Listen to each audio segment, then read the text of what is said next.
This is the Devouring Skies intro pack or theme deck from New Phyrexia. I've got them all sleeved and I'm going to go through them. First showing the topper, your typical junk rare that unfortunately Magic uses as a topper for intro packs these days, or maybe for a long time. And it's a gigantic 7-drop beast, 7/3/3 with imprint. When Phyrexian Ingester enters the battlefield, you may exile target non-token creature, and it gets +X+Y. X is the exile creature card's power, and Y it's its toughness. So that's pretty good because it's target non-token creature, and it doesn't have to be any of your creatures.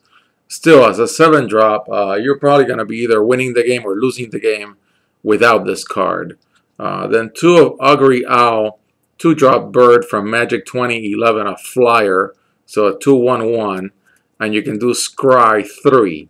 Look at the top 3 cards of your library, then put any number in the bottom and the rest in the top in any order. I can see that being useful. I actually haven't used that ability even when I was playing some of these cards. I think because Magic 2011 was before my time.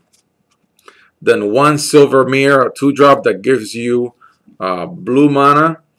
Then 3 of Hovermere, which is a 2/1/2 with Flying and Vigilance at common, which is very useful. Then Norok Invisimancer is a 3-drop 2/1 common. It's unblockable. And when it enters the battlefield, target creature is unblockable this turn. Then Blind Zealot, very nice artwork, 2 of them. Of course, these cards require double black or double blue. That can be limiting in a deck if you don't have a good mana base where you can use a lot of dual lands that are blue and black. So Blind Zealot has Intimidate, cannot be blocked except by artifact creatures and they're creatures that share a color with it. Finally, I can read Intimidate correctly because I think I've been saying it wrong all along. So I think I've said can't be blocked except by artifact creatures or creatures of the same color, but it's really that share a color with it. So it cannot be blocked by a blue-black card, for instance, from say the current sets like Gatecrash.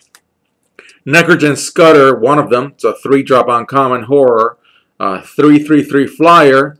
But when it enters the battlefield, you lose 3 lives. So it's got a little bit of a not so good thing against you, but it's still a 3/3/3 flyer.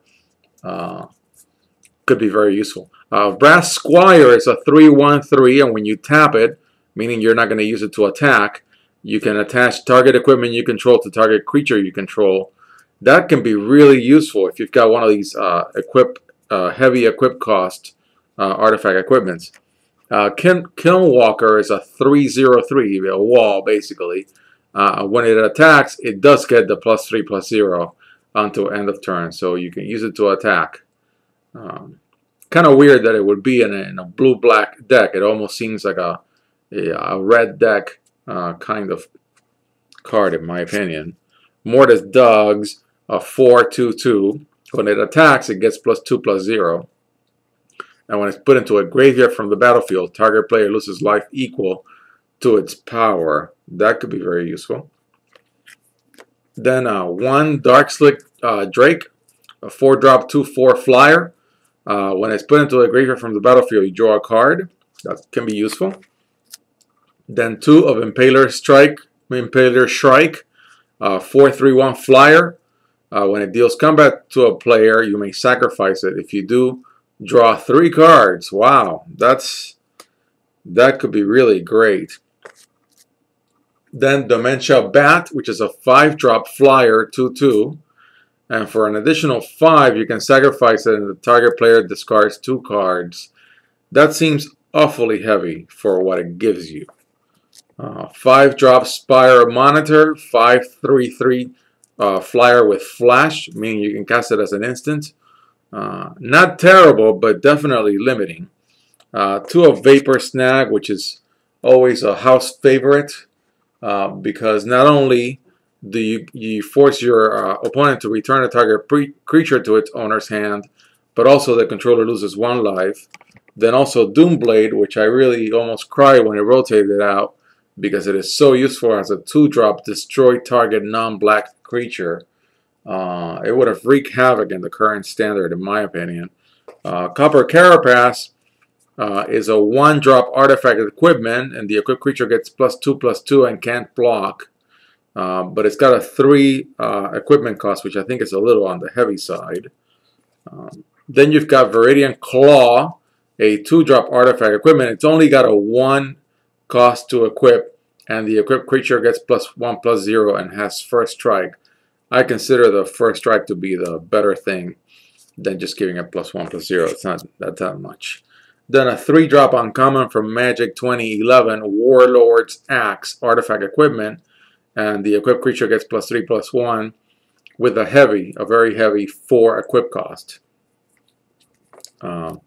Then Sickle Slicer is a 3-drop with Living Weapon. When this equipment enters the battlefield, put a 0/0 black germ creature token onto the field, then attach this to it. That's useful. It's got a heavy 4 equip cost. The equipped creature gets +2/+2. And then the last 2 artifact equipments are both gigantic 6-drops. The Necropouncer has a Living Weapon, which I just read. It's got a 2 equip cost, which is very light, but you still got to drop it at 6. And the equipped creature gets +3/+1.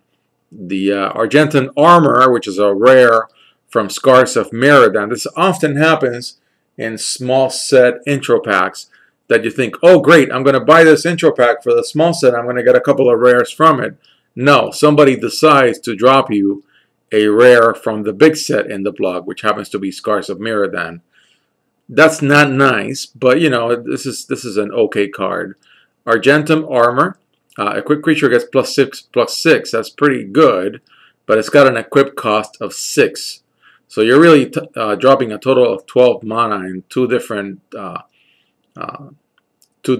Usually it's going to be 2 different turns because you're not going to have 12 mana laying around to play this. And if you do, you already won the game with other cards.